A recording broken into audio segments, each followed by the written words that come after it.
Hi everybody, lecture number 13 आज हमारा है कीवर्ड स्टफिंग, जो कि एक बहुत मज़ेदार टॉपिक है। और एसईओ के अंदर जब भी आप एसईओ को पढ़ेंगे, एसईओ को देखेंगे या कहीं रिसर्च करेंगे या किसी से सुनेंगे, तो कीवर्ड स्टफिंग जो है ना, एक नॉर्मल सा, एक कॉमन सा वर्ड है जो बार बार आपको सुनने में मिलेगा। तो आज हम इसको समझते हैं कि कीवर्ड स्टफिंग क्या चीज़ है।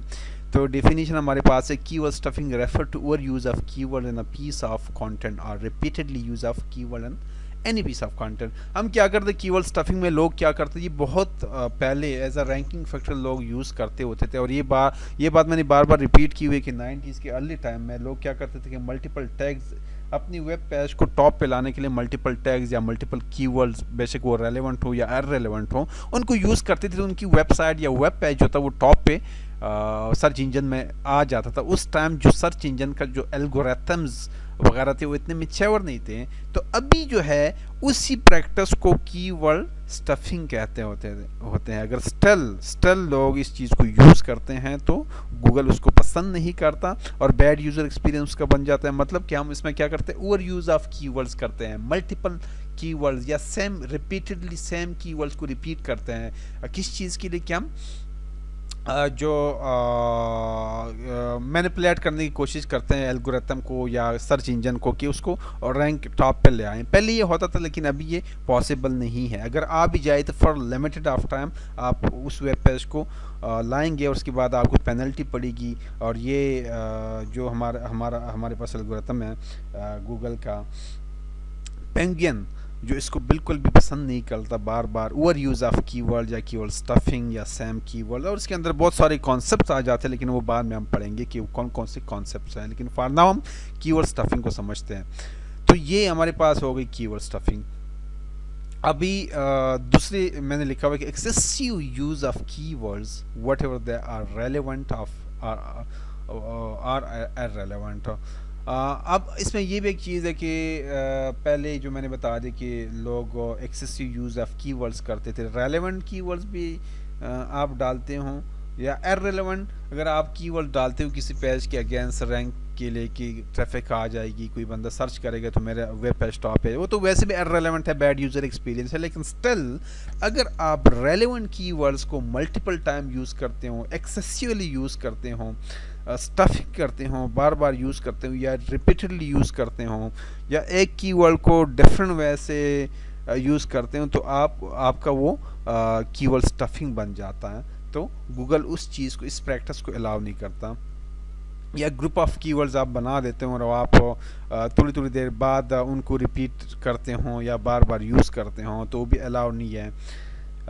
फिर एक और चीज़ है, मैं वापस जाता हूँ मैं, adding tag at the end of any page to manipulate search engine ranking. हाँ, ये भी एक प्रैक्टिस लोग करते होते थे कि कंटेंट उसने लिख दिया और एंड पे या बीच में कहीं भी उसने जो कंटेंट के रेलेवेंट जितने भी टैग्स थे या कीवर्ड्स उनको उठाया और वहाँ पे रख दिया। और वो किस चीज़ के लिए? कि सर्च इंजन के रैंकिंग को, सर्च इंजन को मैनिपुलेट कर सके और वो टॉप पे आ सके। ये भी अवॉइडेड है, आप इसको यूज़ नहीं कर सकते। और कीवर्ड स्टफिंग आता है आपकी ब्लैक हैट टेक्निक्स में, तो आपको रियल वे के साथ जाना चाहिए। अच्छा, यहाँ पे एक्सेसिव कीवर्ड यूज़ किस तरह करते हैं, मैंने कुछ एग्जांपल दी हुई है। फॉर एग्जांपल हमारे पास आपने कोई कंटेंट लिखा हुआ है, उसका टाइटल है उस कंटेंट का, और आपने उस टाइटल में लिखा हुआ है कि best phone, cheap phone, low price phone and less price phone. देखिए यहाँ पे रिपीटेडली आप सेम कीवर्ड्स को रिपीटिशन कर रहे हो और मतलब कि क्राउड आपने कीवर्ड्स का बनाया हुआ है, बकाया कुछ समझ नहीं आती, बेस्ट फ़ोन, चीप फोन। ये एक बैड यूज़र एक्सपीरियंस है। एक इफ़ेक्ट इसका जो है ना, वो अननेचुरल इफ़ेक्ट यूज़र को साउंड्स करता है, यूज़र को भी करता है, गूगल को तो करता ही करता है। तो ये चीज़ जो है ना, ये अवॉइडेड है, आप इसको यूज़ नहीं कर सकते। आगे में मैंने लिखा हुआ repeating the same word are so often that it sound natural. एक वर्ड को बार बार, ये ऊपर मैंने वो एग्जांपल दी हुई है लेकिन नीचे दोबारा से मैंने लिखा हुआ एग्जांपल दी हुई है, इसको पढ़ते हैं। एक वर्ड को बार बार इस तरह आप यूज़ करते हो कि वो अननेचुरल साउंड कर, यूज़र भी तंग आ जाए, भाई ये क्या यूज़ किया हुआ है, ये बार बार क्या लिखा हुआ है कंटेंट के अंदर। और ये वाली प्रैक्टिस बहुत ही आम है आजकल। जितने भी हमारे राइटर या कंटेंट जो लिखते होते हैं, तो वो उसके अंदर ये वाला कॉन्सेप्ट उनको पता नहीं होता, लेकिन ये चीज़ को बार बार वो यूज़ करते हैं और गूगल इस चीज़ को वैल्यू नहीं करता होता। तो एग्जांपल मैंने क्या दिया, we are selling the best mobile phone and our best mobile phones are very low price. These low prices mobile phones are imported from other countries and sell to the consumer with very less price. यहाँ पे देखिए less prices, very low prices, mobile phone, ये बार बार same keywords को आपने repeat unnatural वे, तो user भी अब इसको देखिए कि यूज़र अगर इसको पढ़ना शुरू करे तो वो भी कंफ्यूज हो जाता है कि भाई ये किसने, राइटर ने क्या लिखा हुआ है, अननेचुरल सा बन जाता है, साउंड कुछ अजीब सा करता है, कोई सही यूनिक टाइप का कंटेंट नहीं लग रहा, कोई सही टाइप का कंटेंट कोई बोगस टाइप का लग रहा है। तो इस तरह की चीज़ें यूज़ नहीं करनी चाहिए, तो ये कीवर्ड स्टफिंग के अंदर आ जाती है। हाँ, और फाइनली जो मैंने पहले बात की थी कि आप एरेलेवेंट कीवर्ड्स को यूज़ करते हो अपने पेज को, तो बिल्कुल भी अलाउड नहीं है। और सेम कीवर्ड को भी आप मल्टीपल टाइम्स करते हो तो गूगल इन चीज़ों को डी वैल्यू करता है। तो आपको कीवर्ड स्टफिंग कॉन्सेप्ट को एसईओ के अंदर एंड समझना चाहिए, ताकि आप आगे जाके आप कहीं भी कीवर्ड स्टफिंग नहीं ना कर सको। तो यहाँ पे ये लेक्चर ख़त्म होता है, और हमारे चैनल को डिजिटल गाइड को सब्सक्राइब कीजिएगा। कोई क्वेश्चन कोई क्यूरी हो तो आप लिखिएगा, मैं रिप्लाई करूँगा। उसके साथ हमारी वेबसाइट को www.digitalguide.com को विज़िट कीजिएगा।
हमारे चैनल को सब्सक्राइब कीजिएगा और वेबसाइट को भी विज़िट कीजिएगा।